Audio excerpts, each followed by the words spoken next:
Hey guys, Jason DeLong with Heartland Homes KC here, and talking with my man Drew today. It's been a while, so wanted to catch up and go over a little market update. What's going on, Drew? Hey, Jason, how we doing? Doing great, bud.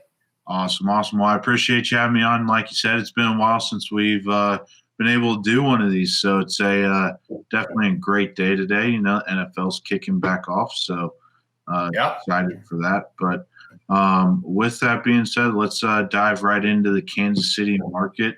What are you seeing out there right now with inventory prices and kind of the general gist of what's going on in the KC real estate market? Yeah, man, I'll tell you, I mean, just overall, it's the market is doing really well. And a lot of that is spurred by the low inventory.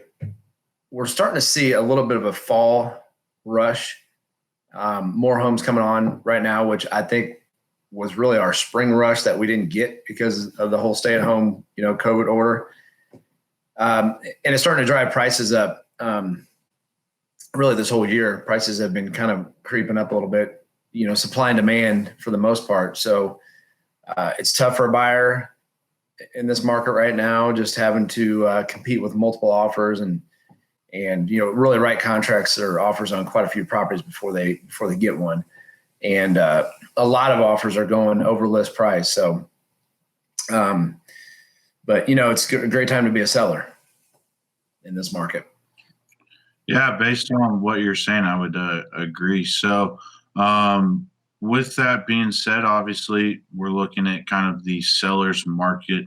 That's been kind of a continuing trend as of late. So what would be your advice to anybody looking to potentially put their home on the market right now and what they could roughly expect? So my main advice talking to a seller is, and this is firmly I look at it how if I was selling my house personally, how I'd want to operate. First we obviously go in and look what needs to be done to the house to get it market value. And you're either going to hey, just declutter, deep clean, kind of get it ready as it sits, or go the full 10 yards and do the cosmetic updates and little things, repairs that need to be done to get full market value. And we're seeing a lot of other listings that go on that are priced low. For instance, if it's say a $250,000 market value house, they might list it at $225,000 in hopes to drive more buyers in, drive the price up. And instead of selling for $225,000, it's going to sell for $245,000, $20,000 over. But the problem with that is anytime you've bought a car or a house, anything, if you a day or two later it starts setting in and you're like, wait a minute, I paid too much for that. And so either they're wanting to cancel or come inspection time, they're going to ask for the laundry list of items because they feel like they deserve it. So I would rather come in and price it $250,000, $255,000, price it aggressive with the market, and then get close to that. And even if it's a little bit under, a couple thousand under, that buyer still feels like they got a deal, and it's more of a win-win situation for both parties. So that's kind of how we view the pricing and going into a listing with a seller. Perfect. That definitely sounds like a great strategy to me if I were to put my home on the market today. But fortunately, that's just not me just yet. How can we go about getting their offer accepted?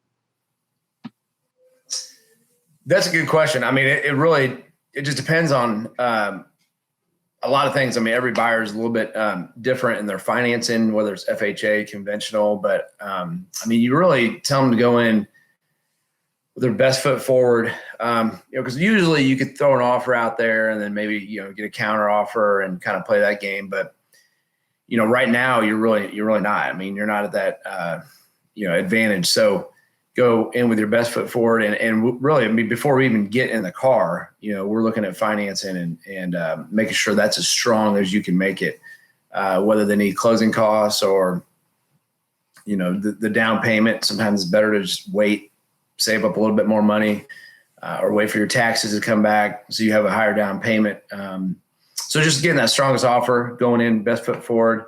Most time we're going to say offer list price or just a tad over, depending on what we feel is appropriate, and what's comfortable for the buyer. So really in a nutshell, that's it. But it's kind of formulating the best offer for that situation. Yeah, absolutely. I concur 100%. You got to make sure that you're comfortable with what you can afford at the end of the day, right? Right, exactly.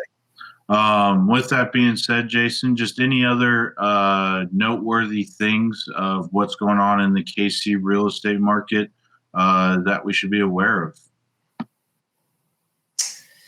No, I mean, the other thing, we're seeing a lot of cash offers out there, and we've got actually there's some investors that are in the market that are buying retail homes. So the first thing we kind of look at going into a seller's home is if it doesn't need a lot of updates, or if it does. I mean, we've got investors that can come in and just offer them like kind of an easy, especially if they're looking to buy and sell, kind of make the transition a little bit easier and go that route. Because I mean, obviously a lot of sellers like the easy button, when it comes to it.